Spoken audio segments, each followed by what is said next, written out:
ఎడారిలో సెలయేర్లు. అక్టోబర్ 4వ తేదీ.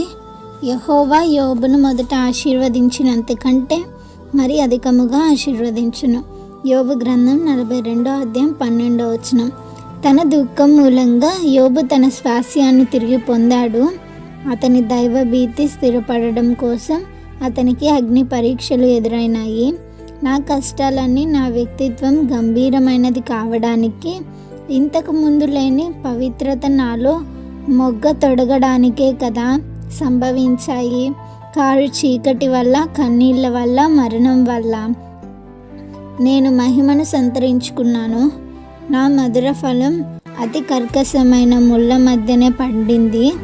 యోబు అనుభవించిన శ్రమలు అతనిలో తన గురించి తగ్గింపు ఆలోచనలను, దేవునిపై ఇంతకు ముందన్నడు లేనంత భక్తి గౌరవాలను కలిగించాయి.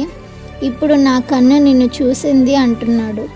నొప్పి వలన, నష్టం వలన నేను దేవుని మహిమను చూసి గ్రహించి నీ చిత్తం జరుగునుగాక అంటూ మోకరిల్లే స్థితికి రాగలిగితే అది నాకు లాభమే. దేవుడు యోబుకి తన భవిష్యత్ కాలపు మహిమ దృశ్యాలు చూపించాడు.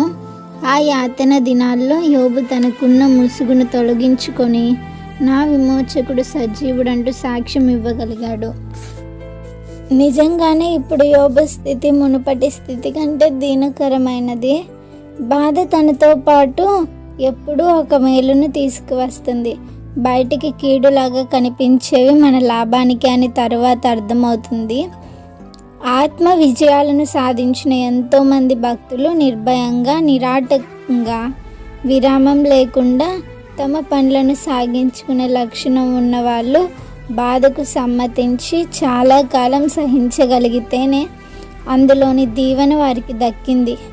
వేదన ద్వారా తప్ప కొన్ని రకాలైన ఆనందాలు అనుభవంలోకి రావు.